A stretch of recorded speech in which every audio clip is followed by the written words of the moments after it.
Medical కాలేజీల ప్రైవేటీకరణపై చేస్తున్న పోరాటాన్ని డైవర్ట్ చేసేందుకే లడ్డూ విషయాన్ని మరోసారి తెరపైకి తెచ్చారన్నారు వైఎస్ఆర్సీపీ స్టేట్ కోఆర్డినేటర్ సజ్జల రామకృష్ణారెడ్డి. బోలేబాబా సంస్థ పామాయిల్ కలిపిందని సిట్ రిమాండ్ రిపోర్టులో రాసి ఏ సమయంలో అన్నది మాత్రం పేర్కొనలేదన్నారు. ఆగస్టులో నాణ్యత లేని నెయ్యి వచ్చిందని పేర్కొన్నారని, ఆ సమయంలో ఉన్నది చంద్రబాబు ప్రభుత్వమే కదా అని ప్రశ్నించారు. తమ హయాంలో కిలో నెయ్యి 319 రూపాయల చొప్పున కొంటే చంద్రబాబు ప్రభుత్వంలో కిలో 273కే కొనుగోలు చేశారన్నారు.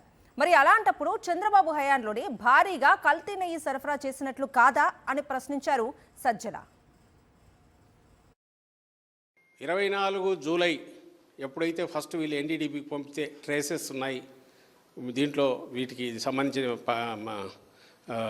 పామాయిల్ వీటికి రిలేటెడ్ వెజిటబుల్ ఫ్యాట్స్ వీటి ట్రేసెస్ ఉన్నాయని ఎన్డీడీబీ రిపోర్ట్లో ఎప్పుడైతే వచ్చిందన్నారు, ఆ 24 జూలై 6వ తేదీ 12వ తేదీ 4 ట్యాంకర్లు వాటిని శాంపుల్కి పంపిస్తే దాని నుంచి వచ్చిన తర్వాత రిజెక్ట్ చేసి అవి తిరిగి మళ్ళీ వేరే కంపెనీ ద్వారా వచ్చాయని, శ్రీ వైష్ణవి ఇంకొక కంపెనీ ఏదో ఏఆర్ దీని ద్వారా వచ్చాయనేది మళ్ళీ వీరే రాస్తారు.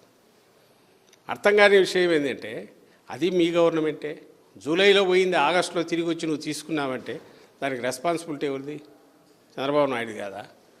దాంతోపాటు ఇంకో చోట రాస్తాడు ఇదే రిమాండ్ రిపోర్ట్లో విచిత్రంగా, supplies collected by TTD are primarily a mixture of palm oil and palm stearin and palm kernel oil. ఇది అంటాడు.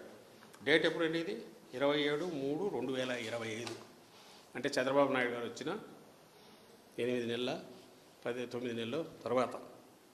అంటే ఈ శాంపుల్ వైఎస్ఆర్సీపీ హయాం శాంపుల్ 25లో పంపి చేయించారా, లేక 25లో వచ్చిన ట్యాంక్లో కూడా ఇట్లా వచ్చిందని ఎన్డీడీబీ ల్యాబ్లో వచ్చిందా తెలియదు. 25లో వచ్చిందంటే కూడా ఎన్డీడీబీ దాంట్లో వచ్చిందంటే నీ హయాంలో నువ్వు వచ్చినాకంటే చంద్రబాబు నాయుడు వచ్చిన 8 నెలల తర్వాత జరిగింది. అసలు నువ్వు మొత్తం దాన్ని అసలు కాంట్రాక్ట్ ఇచ్చిందే నువ్వు రావడానికి 10 రోజుల ముందు 15 రోజుల ముందు. వచ్చిన రోజుల తర్వాతే ఫస్ట్ సప్లై వచ్చింది మీ గవర్నమెంట్ వచ్చాక. వచ్చిన నువ్వు చంద్రబాబు నాయుడు ప్రమాణ స్వీకారం జరిగిన 2 రోజులకు ధర్మారెడ్డి ట్రాన్స్ఫర్ అయ్యాడు. ఇతను ఎవరు? మన శ్యామలరావు వచ్చాడు. ఇంకా అక్కడి నుంచి వాళ్ళదే నడిచింది. మరి అక్కడికి సంబంధించినంత వరకు ఒకవేళ నీకు ట్రేసెస్ అలా కనపడినాయంటే నువ్వు స్టాప్ చేసి ఉంటే మార్చి 25న మళ్ళీ అట్లా వచ్చాయి. దానికి ఆన్సర్ లేదు. నువ్వు 319 రూపాయలకు వైఎస్ఆర్సీపీ హయాంలో, అంటే మా హయాంలో కన్నా టెండర్లు పిలిచింది, ఆ రేటు వర్కౌట్ కాదు, అంత తక్కువకి ఇచ్చారంటే కల్తీ చేసి ఉంటారు ఎంతో కొంత అనే అజంప్షన్కు నువ్వు వచ్చినావు. దీంట్లో కూడా రాశారు. మరి ఆ లెక్కన నీ హయాంలో గతంలో 14-19 మధ్య 273 రూపాయలకే నువ్వు ఇచ్చినావు. మరి అప్పుడు ఎంత కల్తీ అయిండాలా? ఇంక అసలు ఏమి ఉండకూడదుగా, మొత్తం కెమికల్స్ మొత్తం ఏదో వేసి ఉండాలిగా. ఇది కాక నిన్నటి నుంచి వీళ్ళు చేసింది ఇది పచ్చిగా యానిమల్ ఫ్యాట్ అంటున్నారు, జంతువుల కొవ్వు అని రాస్తున్నారు.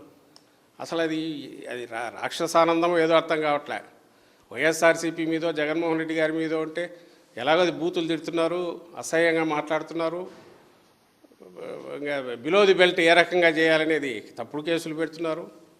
ఎప్పుడు ఏదన్నా కొంచెం సమస్య వచ్చినా డైవర్ట్ చేయడం కోసం ఏదో ఒకటి క్రియేట్ చేస్తున్నారు. ఇప్పుడు రేపు పెద్ద ఎత్తున ఈ మెడికల్ కాలేజ్ ప్రైవేటీకరణకు వ్యతిరేకంగా ఏదైతే రాష్ట్ర వ్యాప్తంగా నియోజకవర్గ కేంద్రాల్లో జనంతో కదిలి వస్తున్నారు, బ్రహ్మాండంగా ర్యాలీలు జరగబోతున్నాయి, నిరసన ఆ గొంతుకు పెద్ద ఎత్తున వినబడబోతోంది. ఆ నేపథ్యంలో నిన్నటి నుంచి హడావుడిగా దడ ఇది పెట్టి కొట్టారు. దీని మీదకి సబ్జెక్ట్ మళ్ళాలా.